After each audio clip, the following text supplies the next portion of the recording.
नमस्कार साथियों, आपका स्वागत है। मैं दिवाकर कोतियाल। रूस और यूक्रेन के मध्य युद्ध के 3 साल पूरे हो चुके हैं और इन 3 सालों में यूक्रेन ने बड़ा विनाश देखा। रूस की तरफ से लगातार यूक्रेन पर जो हमले किए गए और इसमें यूक्रेन को जो कुछ क्षति हुई, उसके बाद निश्चित रूप से अब यूक्रेन के राष्ट्रपति जेलेंस्की ये चाहेंगे कि युद्ध विराम हो और इसके लिए लगातार प्रयास भी हो रहे हैं। हाल फिलहाल में जो सऊदी अरब में एक समझौता हुआ, उसमें ये देखने को मिलता है कि राष्ट्रपति जेलेंस्की अब इस पक्ष में हैं और वे इस पक्ष में हैं ही। यदि देखा जाए तो रूस एक बेहद शक्तिशाली राष्ट्र और उसके सामने जो यूक्रेन टिका है अब तक, तो वो यूरोप के उन तमाम देशों के सहयोग और अमेरिका के सहयोग से है। जैसा कि राष्ट्रपति ट्रंप कहते हैं कि अगर हम पीछे हट जाएं तो आप जो है 1 सप्ताह भी युद्ध में शायद ना रहें, 1 सप्ताह तक भी युद्ध को ना झेल पाए।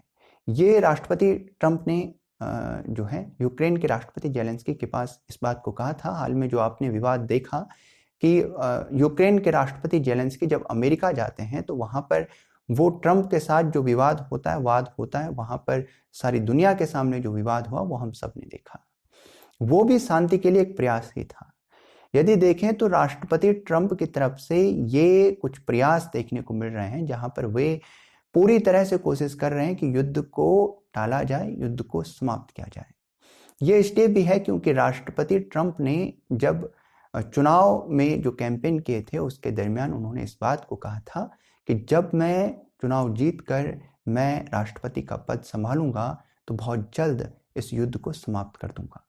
अब उस कही हुई बात पर वे खरा उतरने की कोशिश कर रहे हैं और लगातार प्रयास कर रहे हैं कि दुनिया में जो ये एक अस्थिरता व्याप्त हुई है इस युद्ध के चलते, उसे समाप्त किया जाए। यदि यहाँ पर देखा जाए तो जो गेंद है वो पूरी तरह से राष्ट्रपति पुतिन के हाथों में है। ये इसलिए मैं कह रहा हूं क्योंकि यूक्रेन तो चाहता है कि युद्ध पर विराम हो, यूक्रेन पूरी तरह से सहयोग पर है।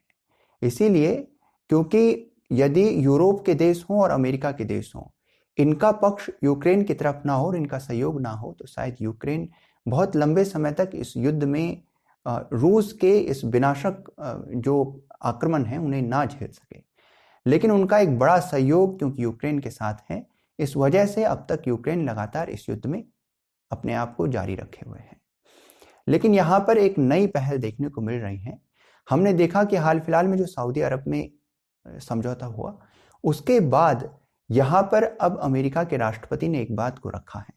डोनाल्ड ट्रंप कहते हैं कि मैंने अपील की है राष्ट्रपति पुतिन से युद्ध को विराम करने के लिए, या युद्ध क्षेत्र में एक स्थिति जो वहां पैदा हुई है कि यूक्रेन के कई हजार सैनिकों को रूस के सैनिकों ने घेर लिया है। और ये इस संबंध में राष्ट्रपति डोनाल्ड ट्रंप रूस के राष्ट्रपति से अपील कर रहे हैं कि आप यहां पर इस जो वो तमाम सैनिकों को घेरा गया है उनको ना मारा जाए। और उनका कहना है कि दूसरे विश्व युद्ध के बाद यदि ऐसा होता है तो ये बहुत बड़ा नरसंहार होगा जिसे उसके बाद यानी दूसरे विश्व युद्ध के बाद कभी नहीं देखा गया था। तो वे चाहते हैं कि ये जो एक हॉरिबल स्थिति वहां पर पैदा होगी इसको ना पैदा किया जाए और वहां पर जो लगातार अब टकराव है उसे रोका जाए। ये बताया जा रहा है कि वहां पर जो यूक्रेन के तमाम सैनिक हैं उन्हें चारों तरफ से घेर लिया गया है और जो उनका रसद है या जो भी उनके सैनिकों के लिए आवश्यक जो भी हथियार होते हैं वो तमाम चीजें उस लाइन को कट कर दिया गया है। अब इस स्थिति में वहां पर जो तमाम यूक्रेन के सैनिक हैं वो पूरी तरह से घिरे हुए हैं।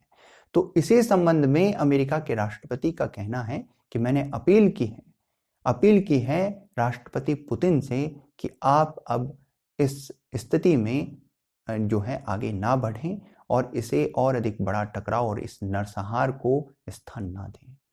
तो ये अपील की गई है राष्ट्रपति ट्रंप के द्वारा राष्ट्रपति पुतिन से।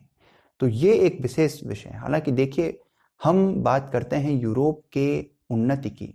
जब भी हम यूरोप के संदर्भ में सोचते हैं तो एशिया के लोग, दक्षिण एशिया के, दक्षिण पूर्व एशिया के, वो इस संबंध में विचार करते हैं कि वहां पर उन्नति है, वहां पर सुकून, शांति है। लेकिन युद्ध के इस दौर ने बता दिया है कि थोड़ी सी भी चिंगारी इन उन्नत राष्ट्रों को अपने एक ऐसी स्थिति और आक्रोश के एक ऐसी स्थिति में लाकर खड़ा करती हैं कि वे कुछ भी नहीं देखते और फिर विनाश का ऐसा चक्र चलता है कि वो बहुत रोके नहीं रुकता है।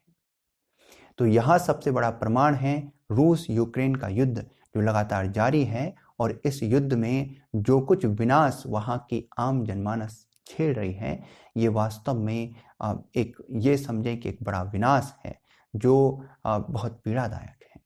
साथियों, आपको ये वीडियो कैसी लगी? यदि अच्छी लगी तो वीडियो को लाइक करें, अपनी राय को कमेंट बॉक्स में लिखें, हमारे चैनल को सब्सक्राइब करें।